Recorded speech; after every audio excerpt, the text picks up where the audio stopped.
The last intro of the year, show 30. Welcome back to the Top Step with Rhyss and Stu. G'day, mate. Hey, mate, how you going? I'm up and about a little bit. A little bit. It's a sad day. It's the end of the 2026 Formula One season. I stayed awake pretty much all night on Sunday night to watch a race. A race? There was a race. There was a race on. Lots to unpack. And we crowned a new Formula One champion. And I'm still not sure how I feel about it. Let's just start. Let's just absolutely, yeah. 100%. Congratulations, Lando. 100% congratulations. You're right to call that out. Yeah, living his boyhood dream as you would, which I can imagine is an amazing thing for anyone to do. But yes, there's still just so much about it that we'll unpack going through the show. Yeah, so let's get the show started for the final time this year in the correct way, which is to just... Oh, wow, I thought that was a squirter. Went all over the keyboard and the screen. Cheers, mate. Cheers, mate, to a year completed. I know we worked really hard throughout the 12 months to get the championship, but where you got? But let's get things started by having a chat about the weekend as it was. Let's forget for the minute that it was about securing a Drivers' World title. Let's just have a look at the weekend as it stood out. We start, of course, with a couple of practice sessions being a non-sprint weekend, and then got straight into qualifying. And the qualifying results, probably not all that surprising, given the most recent lot of qualifying that we have seen. So Alpine resuming their position at the bottom of the table to bring home a very, very successful season for them. Nico Hülkenberg, a bit of a surprise there in 18th, along with Albon and Hamilton. That's back-to-back Q1 exits for Lewis, which nobody would have picked, I think, at the start of the season. No, not at all. And I'm hoping that whatever they did to that car, they have screwed up, put it in the bin, and obviously with the new regs next year coming with a different beast. But hopefully, they listen to their drivers, because I don't think it was just Hamilton that struggled with the car. Obviously, he struggled mostly with the car, with the difference of in changes. But I hope they listen to both their drivers and deliver a different package next year, because it is disappointing to see Ferrari be there when they were so close last season to taking out the constructors. Yeah, 100%. It's a big drop in form, isn't it? But we know that it can turn around pretty quickly. So Lance Stroll in 15th, Antonelli 14th, Forson 13th, Sainz in 12th, 11th, Oliver Bierman. And I was going to blame the damage that Lewis had to his car during practice sessions, but Yuki Tsunoda equally had a lot of damage, and he managed to crack it into Q3 for the second successive time with an old spec floor installed in the Red Bull. So he did a good job actually to get that second Red Bull into the top 10. I think only the third time for the season. Isaac Hadjar in 9th. Just about normal. Esteban Ocon absolutely lost and managed to find his way. He took the wrong turn and ended up in Q3. Thought he was going to get a few grid place penalties for being out on the track when he wasn't supposed to be, but then I realised he actually had made it into Q3. Gabriel Bordoletto, a little bit of a return to form for him. Again, struggled to out-qualify Nico for most of the season, but did a good job. I think they ended up getting equal by the end there. I think they... Did they? It doesn't feel that way. I think it equalised by the end of the year of the battle between both. I think they, halved the season with 12 each. Reveal it. Fair enough. About Fernando Alonso in 6th, Charles Leclerc getting that Ferrari manhandling it into 5th, George Russell just doing captain consistency things in 4th, and then the all-important qualifying, it was Oscar in 3rd, Lando 2nd, and Max by 2 tenths to take pole position, the final one of the year, which I think means that he took out the pole position award as well for the season. Not there is a thing, the unofficial one, the top step one.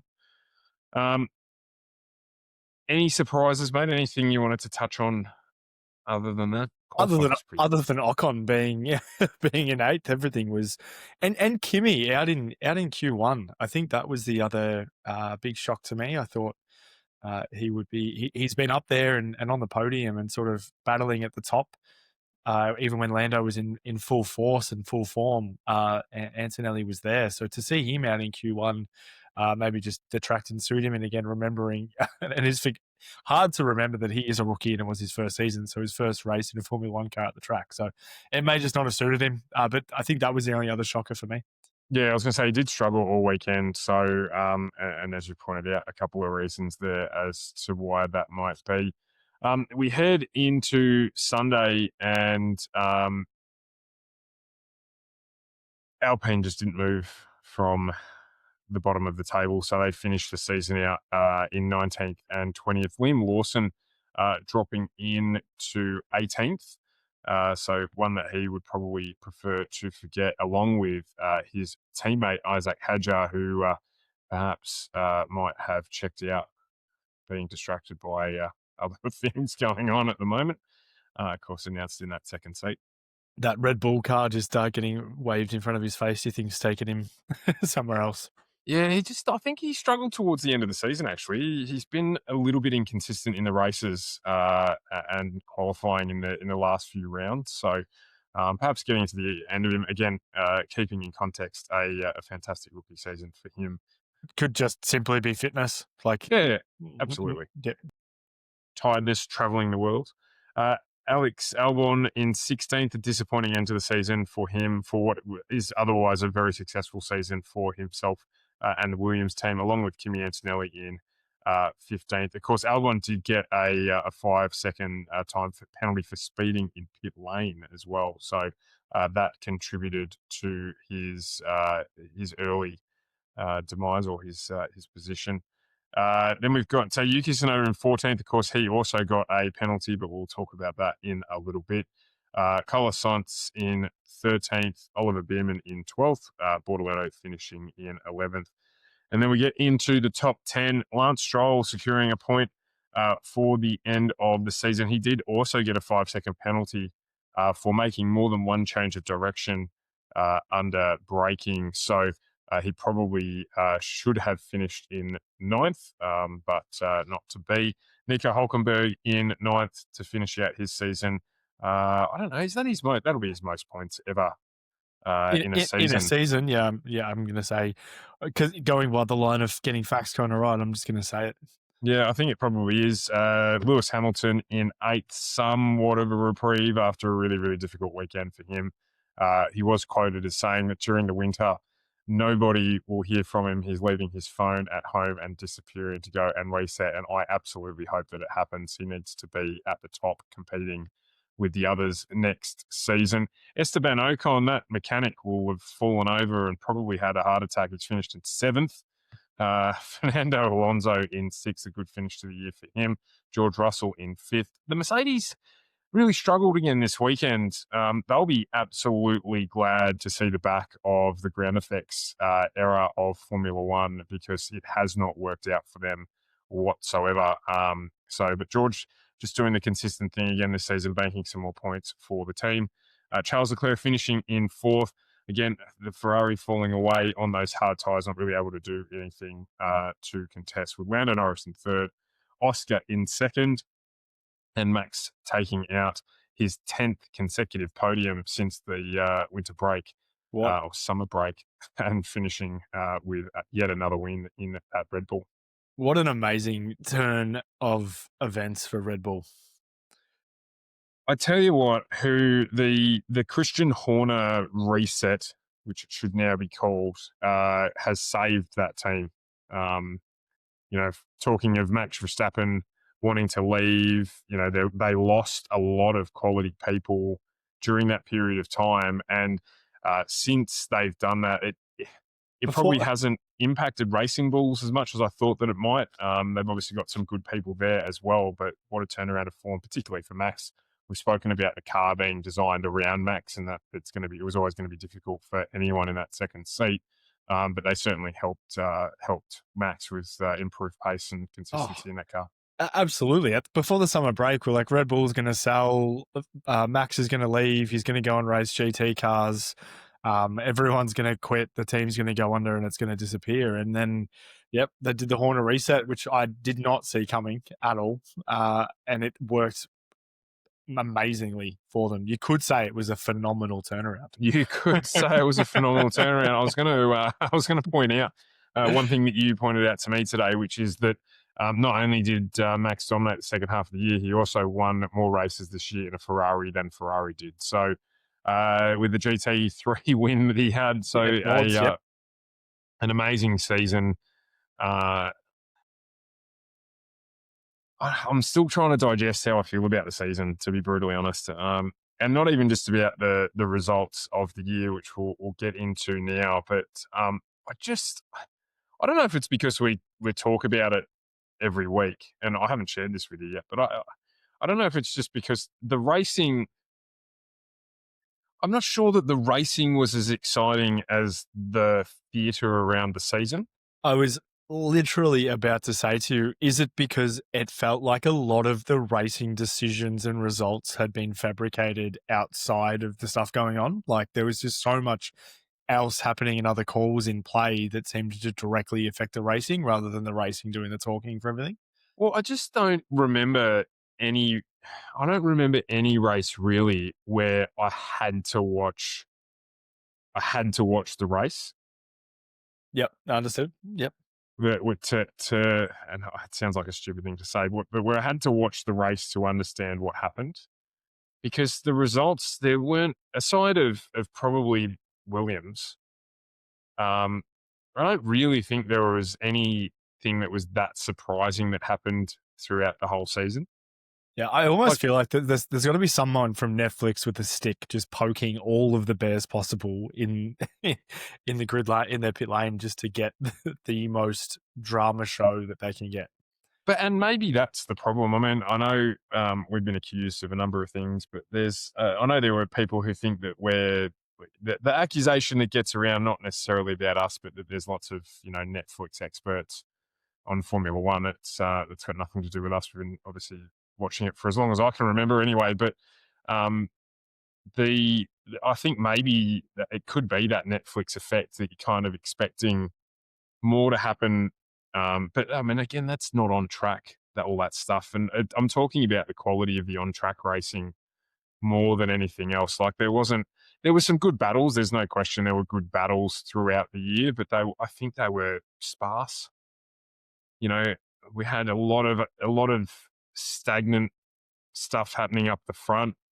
We had races that weren't able to be impacted by tyre strategy. So I don't know, it just felt a bit flat. And it's not just this season. It's probably been like that way for a couple of seasons. It is also, as I say, in the end of the ground effect cars and the change of regs next year, and which is why they're changing things up. So I guess it was always bound to happen, especially at this sort of race. We look at going back to the start of 2020, 2021, and it's the changes. It's everything's new. There's different teams coming through. So I guess we didn't get that change that we sort of have been anticipating. Yeah, I guess I'm looking forward, I think, to the cars being smaller. I mean, maybe it's just a lot of the tracks are just boring. I think that's actually it. Like, well, as much as I'm not saying it to try and be funny. Like even Abu Dhabi, like it's a boring track. Like it's not pig boring. And as much sacrilege as it is, it's not Monaco boring, but it's just boring. And it might be because of DRS. I don't know. I'll have to go back and watch through it again. But next year we're saying goodbye to DRS as well. So we'll see what happens. Lots of changes. So driver standings wise, top 10, obviously Lando Norris, congratulations again, 2 points above Max Verstappen with that multifaceted comeback led by his own team and Zach Brown. Piastri in third on 410. We've got Russell in fourth, 319. I reckon that's probably my standout for the season, and I don't think I ever thought I would say that. Charles Leclerc on 242 in fifth. Hamilton just getting ahead of, or staying ahead of Antonelli in 6th, Antonelli in 7th with 150, Albon 73, Sainz 64, 8th and 9th. A tremendous season for Williams.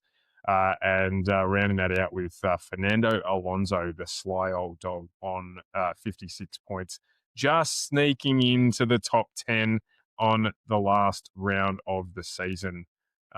So congratulations to all of them. You mean Fernando Alonso, the rookie? I mean, the Godfather. What's your pick? Outside of the top 3, unless it has to be one of the top 3, performance of the year in that top 10. Question without notice. And it won't be Antonelli because you did tip him to do nothing. I did tip him to do nothing. And I'm so conflicted as well because I'd love to say Albon or Sainz, but Albon had a great start to the season and a horrible end to the season, and Sainz had a horrible start to the season and a great end to the season. So Russell's probably the standout in 4th, but I guess that also comes with the Ferrari, the lack of the Ferrari pace as well, which is why that's also a standout. He was just sort of there grabbing points when they were up for grabs. So again, I think Russell Hadjar in the top. Not having the Hulk in the top 10 was disappointing. Yeah, no, I figured you would be disappointed with that. But yeah, I'm all there for that. And again, maybe it was only a couple of weeks ago he was in the top 10. Maybe you've touched on that as something else as well. Maybe it's disappointing because of the fall away of Ferrari and the lack of competition up the front. Yeah, I don't know. Well, every weekend you rolled up, and this is what I'm saying.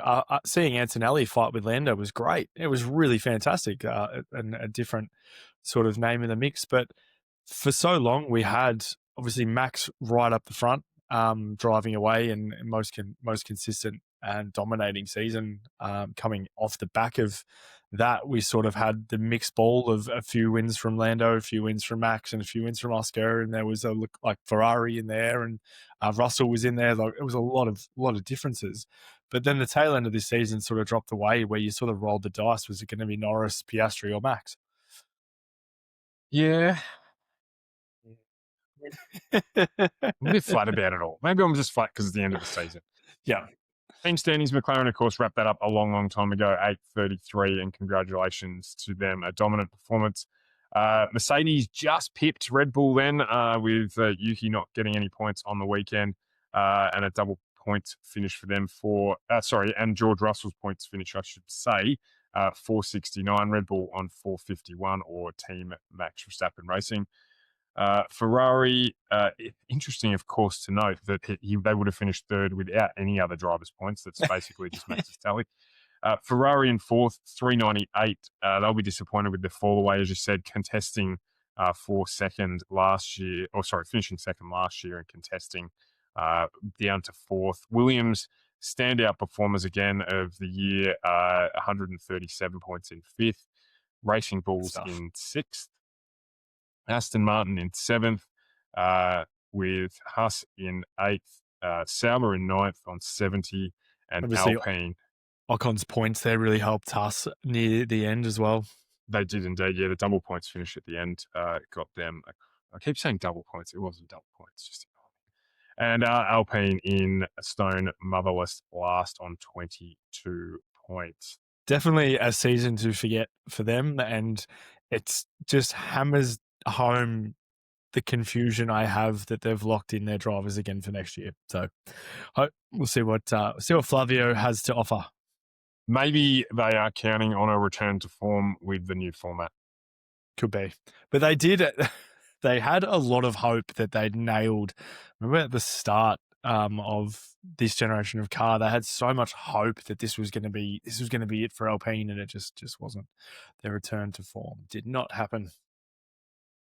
No, it did not. So yeah, definitely the McLaren team delivered. And look, to be fair, they could have delivered even more. But I think a question without notice: did they fall away at the end of the year with the car, or does it only seem that way because of the mistakes? They tripped over themselves. they literally tripped over themselves with strategy, with internal stuff. They just literally tripped over themselves. I don't think there was any issues with the car as such. Otherwise, in saying that, it is coincidental that when they had the vehicle change that Norris could suddenly drive and Oscar couldn't, and then they had to go back to their old, and then Oscar was suddenly winning races. However, I think they were tripping over themselves. They weren't. There wasn't anything else, I don't think. Okay, well, I mean, a perfect time to duck into the reason why everybody shows up each week, which is Rhys ranks them. Well, starting from bottom to top, we've got P20 and P19, Pierre Gasly and Franco Colapinto. They were invisible, no pace, no progress, no impact. An absolute season to forget for them. Liam Lawson, an F as well. As Isaac Hadjar, Albon, Kimi Antonelli, and Yuki all getting Ds this week. It's a pretty harsh week. Carlos Sainz, Oliver Bierman, Gabriel Bortoletto, and Lance Stroll all getting Cs. A C plus to Nico Hulkenberg, B minus to Lewis Hamilton. Now, talking about the form, I almost have to give Esteban Ocon an A quadruple plus because of expectation versus where he's at. That was insane. Fernando Alonso, a B. Absolute best in the midfield. He dragged the Aston into a strong finish with his trademark consistency. George Russell, a B. Charles Leclerc, an A. I was really, really hoping, and not even because of the championship, but I was just hoping he was going to chase Lando, just so Lando had to fight someone in his championship race, just so he had to do something at his championship race. Oscar and Max both securing A pluses with phenomenal drives. Obviously, Piastri's tyres dropping off near the end, but he did a massive stint on those tyres and did really well. And Max 12 seconds a win was in pure Verstappen-esque type form. So there we have it, the last Rhys Ranksman for the year.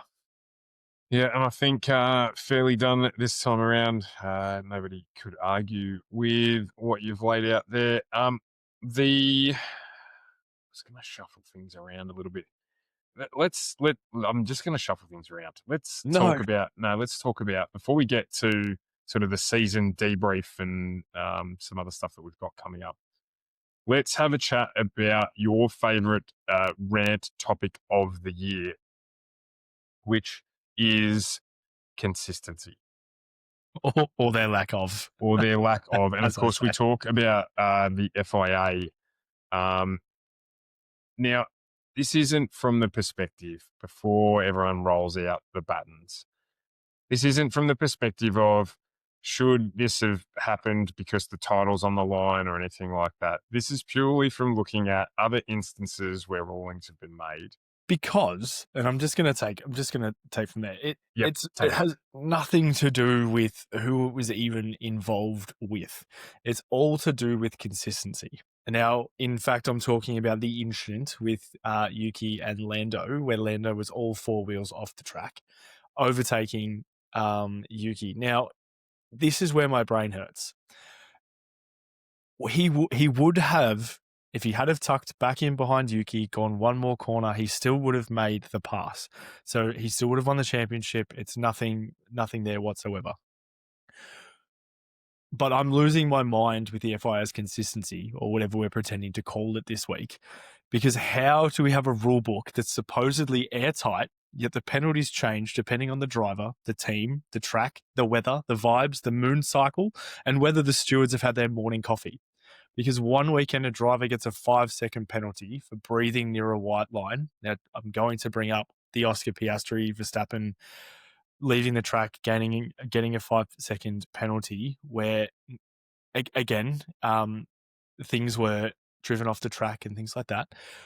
But we didn't see that this weekend. We saw Yuki get a 5-second penalty for moving under braking, where he did only move once under braking. He moved multiple times. He moved three times, I think it was, through the breaking the drag of toe.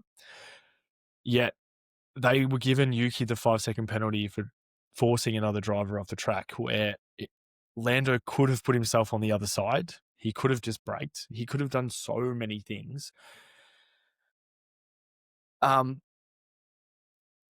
It's likely that they just spin a wheel backstage that says track limits, 10 seconds, and unsafe release.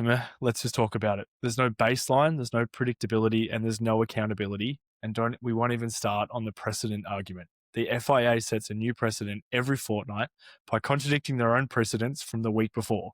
How is any team supposed to strategize when the stewards are basically improvising the rules like it's an open mic night? I'm just going, it's just exploding. And I'll let you jump in here because I can't. All season, I've just been asking for consistency.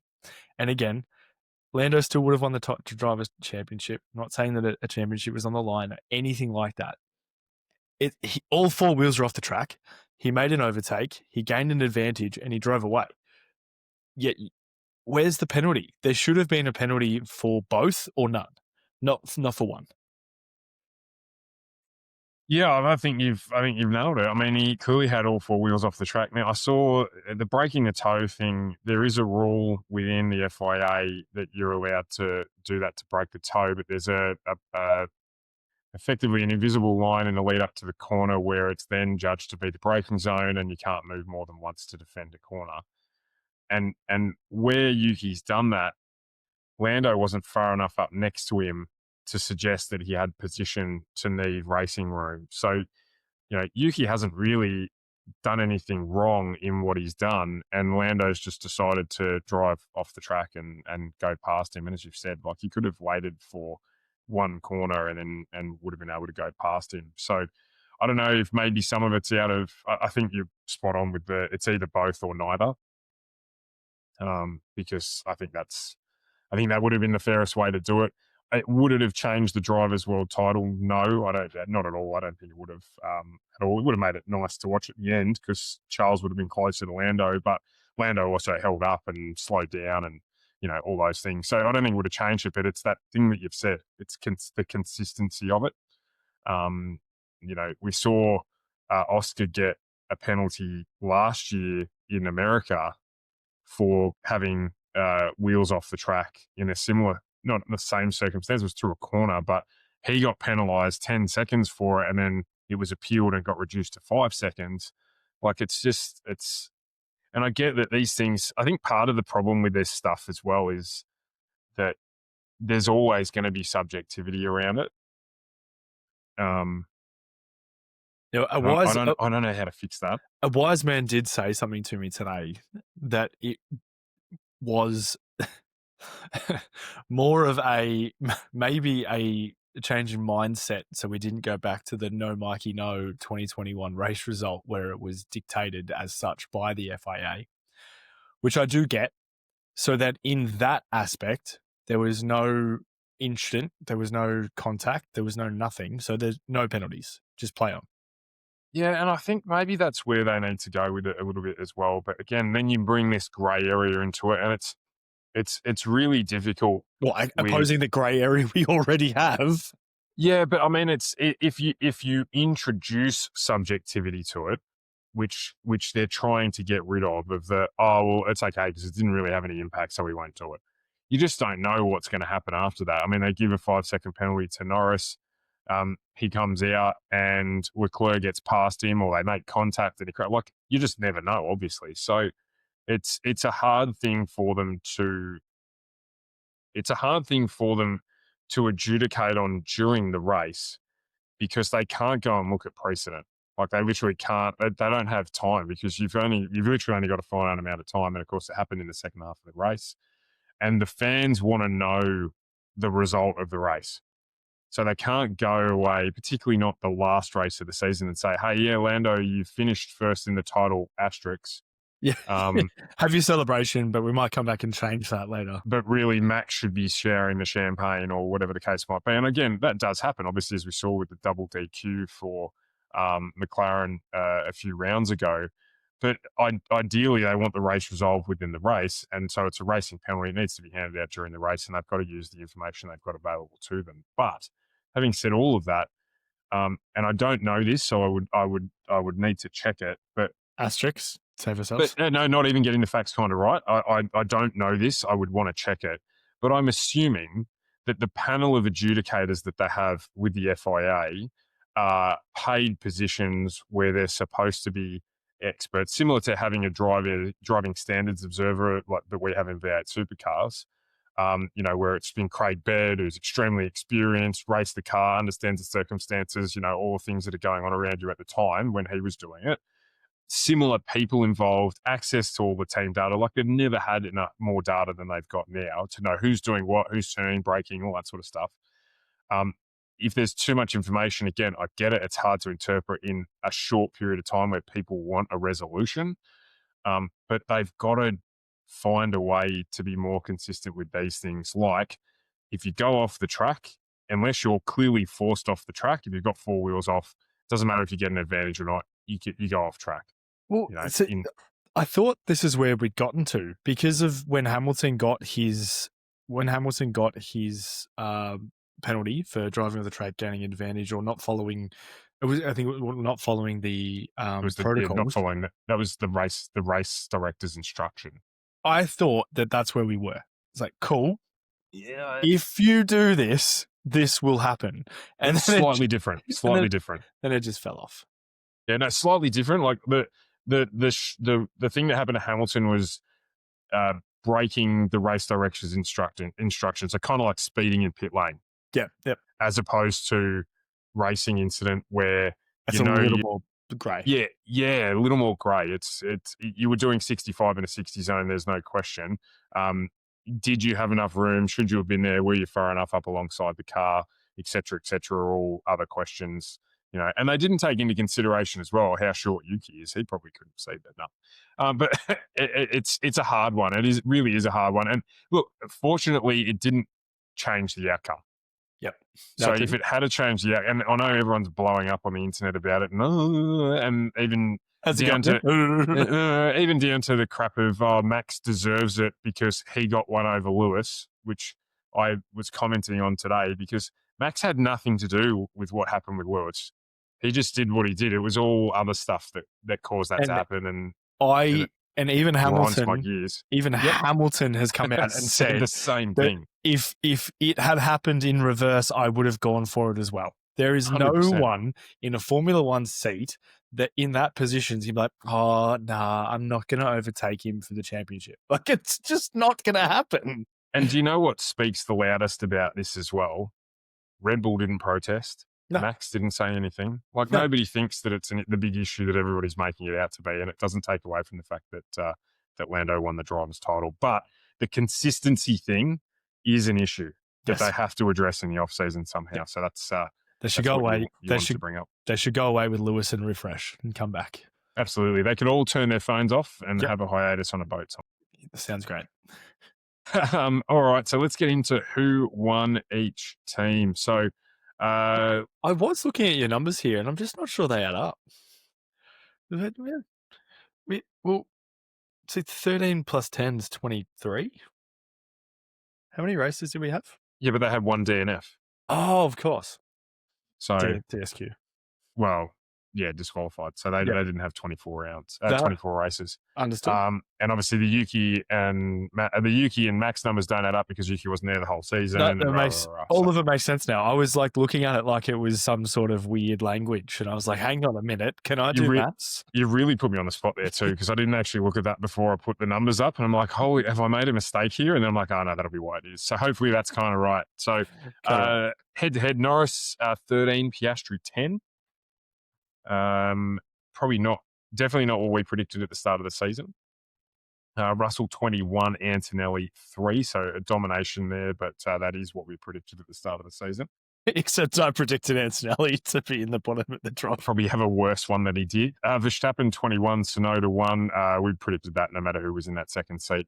We did say that it was a Schumacher-Barrichello style relationship at Red Bull there.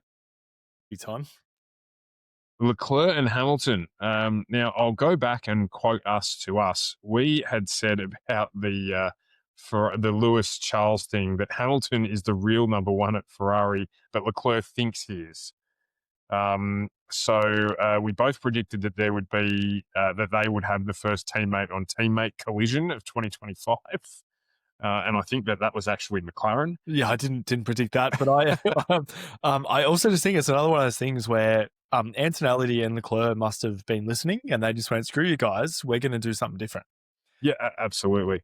And we also handed them the Pit Clown Trophy award for the year, so that they would be the biggest clowns in pit lane, Ferrari that is. And I think we actually got that right. So because water is wet. Next up, if we have a look at Williams, now again we got this one kind of right. So Albon 14, Sainz 9. Albon getting a majority of that done in the first half of the season, but we did say that Williams would be the standout performer of the year.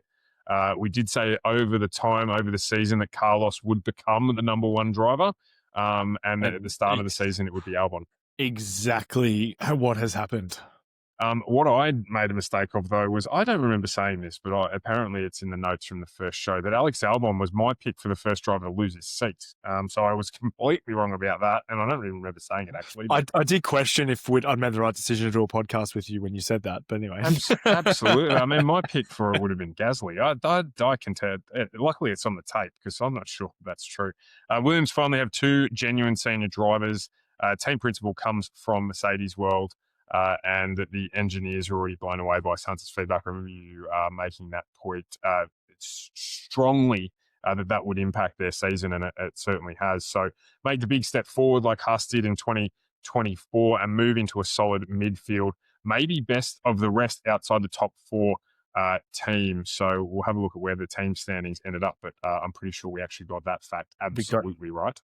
Absolutely right. And just doubling down on that as well. Like, I can't imagine the difference it would be going from the drivers that they've had in Sainz's seat, getting a race-winning driver in the top teams come through and actually tell you, hey, this is what the car's doing and this is what I reckon we need to do to fix it, rather than, I crashed the car, I don't know why, I'm okay. Like, because that's all they would have got from Latifi, from Sargent. Like, what feedback would they have got? Yeah, no, not a lot. Not a lot at all. And then we had Racing Bulls up next with Lawson 8 and Hadjar 13 points. Of course, there was the change in that team mid-season as well. We'd actually said that Yuki believed that he was the number one driver, but that we thought that Isaac Hadjar actually was, and we did get that right because he still was the lead driver in that team, even after the change after 2 rounds. He's still the lead driver over Tsunoda, even though Tsunoda went to Red Bull, because he's taking that seat as well. One of my favourite comments from our prediction about this team is that we had Hadjar beating Yuki because once Hadjar beat Yuki, he would lose his temper and focus and therefore not finish ahead of Isaac.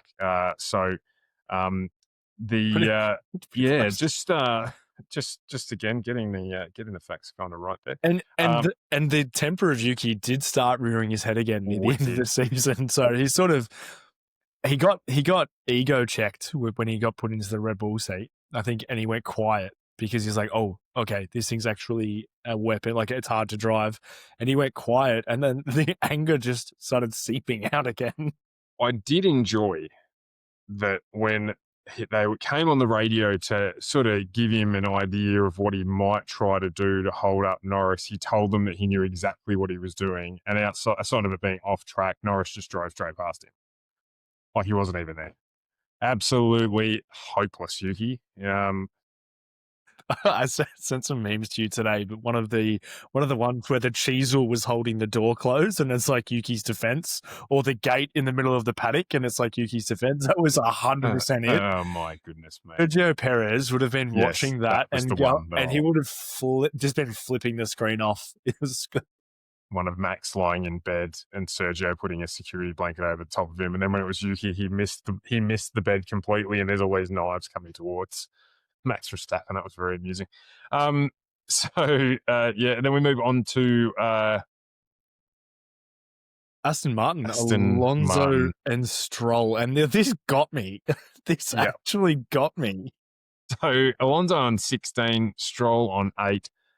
No ambiguity was our comment here. Fernando Alonso is the only real driver in that team. Lance Stroll, apparently I described as Potato Stroll, and that he's basically a paid passenger in the team. We also predicted that he would have the most expensive crash of the season, but joked that it barely counts because his dad would just write the team another check. More coming on that soon. Openly expected Aston Martin to struggle in 2025. We said that we basically want to take them seriously as a team until Stroll is no longer guaranteed a seat. And midfield at best with wasted potential with Fernando Alonso being there, but obviously a top engineer joining that team, we said would help them. And I think that started to sort of pay dividends towards the end of the season, even though they were focusing on next year's car. Haas, 12 and 12, dead even. The mechanic, he will not understand what's going on there. We leaned towards Ollie Behrman here, no surprises there, as the strongest driver. And we picked, you actually picked him to be the top finishing rookie of the season. So not too far off with that. I'm not a fan of Ocon's racecraft and see him as a candidate to lose his seat as well. So love Haas as a team, but expect them to finish lower midfield, continue improving, which they really didn't. They took a step backwards this year. Yeah, well they've got two rookies, so. I'm still not an Ocon fan. I'm a big Haas fan, not an Ocon fan. And if we rolled the tapes backwards, it's probably been my most consistent line of the year. Yeah, absolutely, it has. Alpine, sorry, I'm not going in the order of finishing here. Next up is Stake Kick Sauber with Hulkenberg and Bordoletto. We thought that Bordoletto was seriously good, but we didn't think the car was going to be any good this year. So we've said this throughout the year. The John Deere tractor. The John Deere, yep, absolutely. So we thought that the Hulkenberg versus Bordoletto battle would be quite close. And again, we're right there with 12 race wins to Hulkenberg and 11 to Bordoletto in terms of the team versus team, with a real chance that Bordoletto could beat the Hulk on pure speed. Hulk had a great season, another great season. And I reckon, I know we're not going to go into 2026 too much this pod, but I reckon that they're one of the teams to watch next year. They're going to be exciting. So we'll see how they get on. And then last but not least, Alpine. So at the time, of course, Jack Doohan was in the number 2 seat, described as with Colapinto lurking.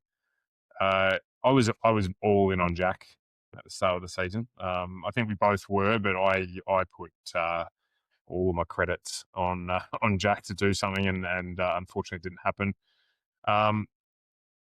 We questioned Gasly, whether or not he would be able to do anything at all, and that really all he's achieved in Formula One was through luck. And that if Jack was given his time, he would outperform Gasly. As you brutally pointed out to me today, he did not get given any time, so that did not happen. And that Gasly, was going to struggle this season. He did have some surprise results, but the car was just a pig, everything. I just don't know how much of it's car, though. I really don't. Because it was flashes of okay. I was about to say good, but flashes of okay from Gasly. But glad you didn't use the B word. Brilliant, because they weren't flashes of brilliance. But no, it's so next year will be interesting for Alpine as a team, but they need to do something. Well, it's all new cars, isn't it? And of course, Cadillac are joining as well. So we'll do a season preview, obviously, in the new year. But that's the way it rolled and the way we saw it. But you've got an alternative spin on the championship that you wanted to bring up tonight, mate. Did just want to bring up the Destructors Championship. Now, this goes through who cost the most money during the season. So we'll start from 21st, obviously, with doing driving. We did have 21 drivers in total. In the least cost was Max Verstappen at $450,000, and this is believed to be in US. Just keeping that in mind. George Russell in P20 with $475K. Esteban Ocon, $629K in 19th. He's just, again, a surprise to me because I did just assume that he'd be in the wall the whole time. Anyway. When you're running around by yourself, there's not much risk. Probably not much you can do. 18th, we've got Antonelli with $910K. 17th in Alonso at $927. Now, into the millions, we've got the Hulk in 16th at 1.039. Albon in 15th at 1.23. Gasly, 1.327, 14th. 13th, Sainz, 1.53. Hamilton with 1.65 in 12th. Beerman 11th in 1.7. Now, let's get to the juicy end. The top 10 in the Destructors. We've got Liam Lawson with 1.747 million. Colin Pinto, 1.877 million in 9th. Isaac Hadjar, 1.97 million in 8th. Now, your man, Jack Doohan, coming in P7, only in 6 races, breaking into the 2 millions with $2.144 million of to be damage fair, costs. a majority of that was in one race at a track where on the simulator he could have DRS up wide open, and in reality he couldn't. He couldn't, yes. So just in his defense. Just in his defense, yep. 6th, we've got Piastri with 2.172 million. 5th, Charles Leclerc, 2.204 million. Now, I had all my money on the next driver that's in P4. All of my credits were in Lance Stroll, 2.678 million. I had everything on him taking this out this year, winning something.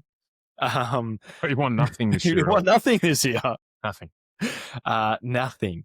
3rd, we got Lando Norris with 2.899 million. 2nd, we've got Yuki Tsunoda breaking into the 3s with $3.497 million. And taking out first place in the Destructors Championship 2025, we've got Bordoletto with $3.976 million, which equates to roughly $5.4 million Australian, which is quite large. He did have a few consistent weekends. I think he had the sprint crash and then it was taken out in the main race as well. So there was a few things there. Now, I'm a bit disappointed there, just before you go ahead. Yep. Because Yuki would have won.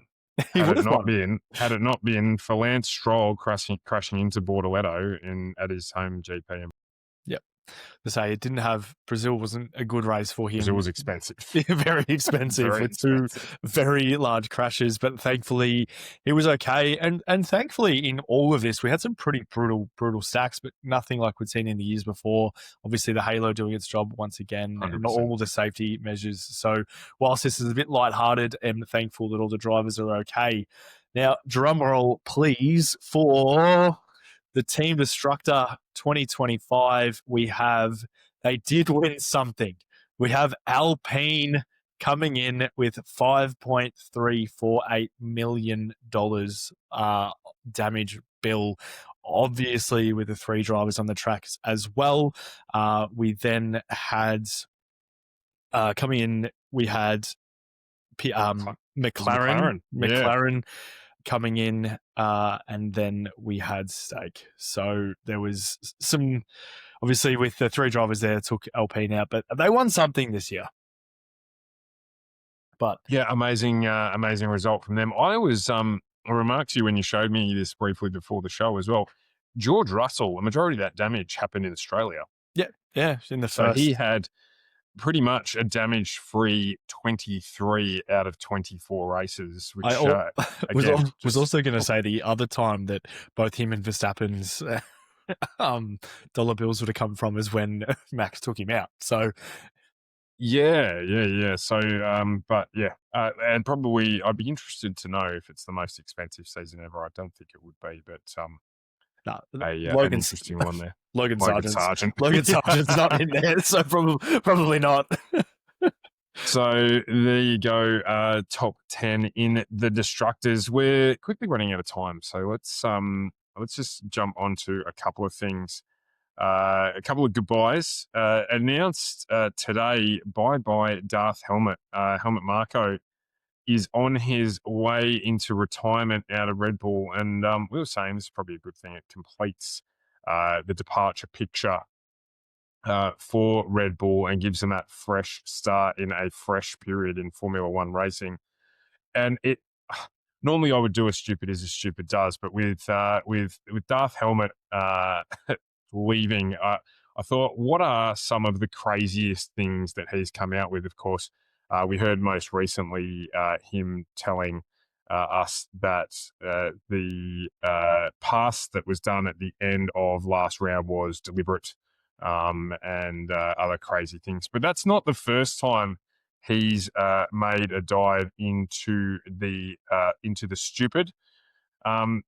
He stupidly said once that effectively women, because of the brutal physicality of Formula One, shouldn't be part of Formula One, which was tough. He said that Sergio Perez's inconsistent performances were based on his ethnicity and where he was from. He said, we know that he has problems in qualifying. He has fluctuations in form. He is South American, and he is just not as completely focused in his head as Max or Sebastian, which is just absolutely offensive and a despicable thing to say. I'm not giggling at what I'm saying. I am chortling at the fact that in 2023 that he said that, or 20, yeah, that was even a comment that was made that didn't go into the brain, and if your brain's wired that way, didn't just go no. Like it actually left his mouth. He thought about it, thought that sounds good, and said it. He this is the last one because some of them are just ridiculous. So we're not going to cover them on the show. But he did also suggest in March 2020 that they have effectively a COVID infection camp. Get the whole team down, kind of like it's the chicken pox. Get everybody exposed to the coronavirus. And because they're really young, good, strong men, that once the infection had passed, they would then be immune to coronavirus, and they'd be allowed to get on with the season. Of course, Christian Horner rejected that idea pretty swiftly. So one who holds a position in the sport, in my mind, is one that we probably shouldn't remember too fondly. Others will probably disagree with that, but a dinosaur of an era that needs to depart in Formula One. I think we did say that throughout the year when we were talking about Red Bull selling up. Could only hope. It could only have hoped, that he grabs Flavio on the way out and leaves, and that whole dynasty era of what used to be the gentleman's race is gone for good. Yeah, absolutely. Bygone era need to go. Speaking of somebody who is not, or who is of a bygone era but doesn't need to go, a quiet man, Peter Sauber. Sauber, yes. Of course, concluding at the end of the season, handing the reins of that team over to Audi. And I don't know that people know this. So Sauber's been around for 600 plus races in Formula One. They've had the likes of Kimi Räikkönen, Felipe Massa, Sebastian Vettel, and Charles Leclerc race for them.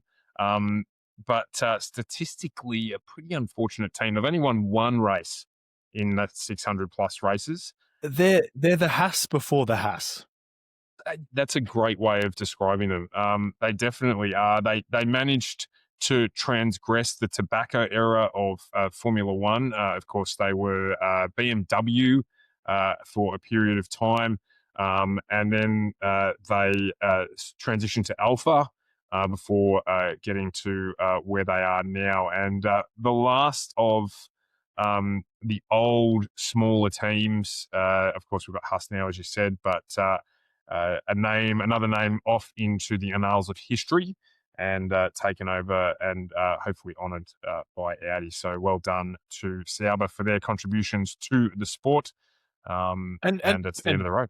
And Peter as well, just having that hand in for as long as he has done. So I'll sip a monster too.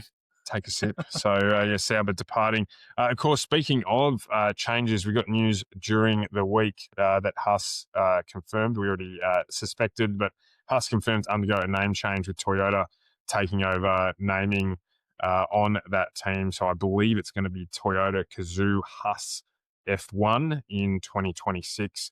And that is a good thing. I like the fact that Toyota are getting firmly back into motorsport after their departure. I think with all of the and it's global stuff, and it's across the world as well. Like we're getting the Supra in our supercar series next year, so Toyota back which there. is exciting, really exciting. Massively that exciting. Thing looks awesome. It's the cab, like they had it open at Sandown. It is tiny inside. And obviously the supercars themselves aren't that large inside with the shape and things like that, but it's smaller again. So that's another cool thing to watch. But Toyota getting involved again is great, and the facilities they have and the brain power they have at Toyota is it can't be not a benefit to Haas, to any motorsport that they sort of latch onto again. So we sort of lose that last garagista of the old definition. I think with Toyota getting back involved, and obviously with the change at Sauber, but I'm really looking forward to seeing what impact they can have. And if nothing else, it probably drives a bigger gap. Williams is obviously still there, but a bigger gap back to Alpine. I was about to say the Garagista left is Alpine and they're not a Garagista. So yeah, but I was going to say, but they're not. I mean, a manufacturer involvement there, with a proud racing heritage as well. It's just, yeah, I'm really excited to have Toyota back in it anyway. It's with everyone going green and hydrogen motors and all the things that are coming along. They're pioneers of the hybrid technology globally. So I'm really keen to see them come back into it next year. Which is where we should go other than EV, but that is a conversation for another day. For a different time. So there's that. There is the last practice, the post-season practice going on actually today as we're recording this. So it was so good to see Bottas getting his seat fitted today. Wasn't it? In the Cadillac. It was so good. It's exciting to see Caddy coming next year, of course, talking about things that are happening next season. Caddy joining, continuing to roll out the trillions of dollars in investment to get that show on the road. Some interesting front wing designs I saw today as well. I wasn't actually really sure what I was looking at with the wing, but the end plate on it looked like it had a hairdryer attached to it or something. So maybe a photo in testing, but interesting. Main drivers, majority of them there. George Russell's gone on holidays, so it's just Kimi Antonelli at Mercedes, and Frederic Vesti is running as the young driver there. Pato Ward for McLaren jumping in as the young driver, but both Oscar and Lando there. Isaac jumped into Red Bull official for the first time. He looks awesome in the talk about Man Crush. He looks awesome in the Red Bull stuff. And when he had his helmet on, he actually looked a little bit like Alain Prost, and because he is French. So, and Ayumi Iwasa in the spare seat there. Charles and Lewis both at the test as well. I'm surprised that Lewis is there. They would have set fire to the car and left. Lewis, so they've got a lot of work to do. Yeah, but of course, maybe they're testing. I don't know what the rules are. I don't know whether or not they can test components for the car for next season. I really don't know. I doubt they can, but who knows? And Dino Boganovic in the young driver seat there. Full Williams lineup with Luke Browning as well. Racing Bulls, Liam Lawson and Arvin Lindblad, who's testing out for next season. I didn't say that. Is Arvid there? Yes, he is. Yeah, amazing. Yep. He's going to be the only rookie on their grid for 2026.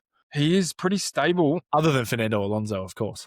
Of course. A pretty stable lineup for next year, as we know. So he will be, I think he'll be good. We'll have a look pre-season next year.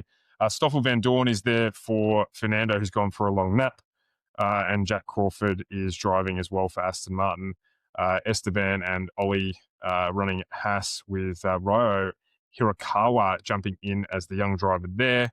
Bordoletto and the Hulk sticking around as well with Paul Aaron. There've been massive changes going through there over the off-season. Huge. And Pierre Gasly has decided to turn up along with Kush Maini. So Colapinto's not there. No, interestingly enough, his Very budget must have run out for this year. Can't afford anymore.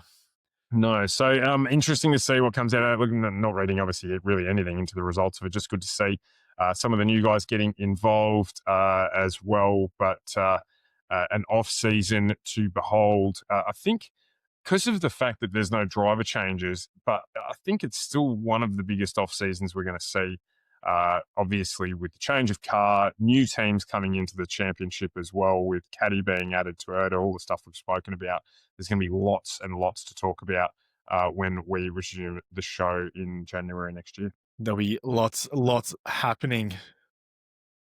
So, mate, it's been a blast. This is episode 30 episodes in 1 year. I don't know if anyone's noticed it. I love it, but I don't know if anyone's noticed it. You've covered up Max. That's why you didn't win the title. So I think I've got enough cans up there. Really? Oh, well, we'll have to have a talk about that in the off-season. But we are going to be back in 2026 with a new format for the show and more content, more stuff that we've got planned. We just didn't get around to this year with doing this. It sort of, I think it took off. Did it take off to be more than what we were expecting it to be? I think it did. I think it did. I think we just spoke about generally getting together to have a chat about Formula One, and then it turned into every race. which is great. Absolutely fantastic. And it has been a blast. So thank you for the year as well.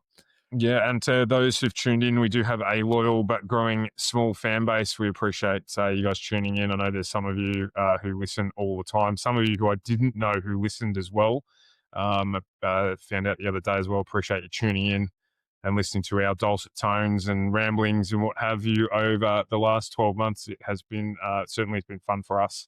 So hopefully it's been enjoyable for you as well. But we'll be back in early January to have a look at some of the preseason testing and to have a chat about everything that transpires over the Christmas period. As always, stay safe with whatever you're doing.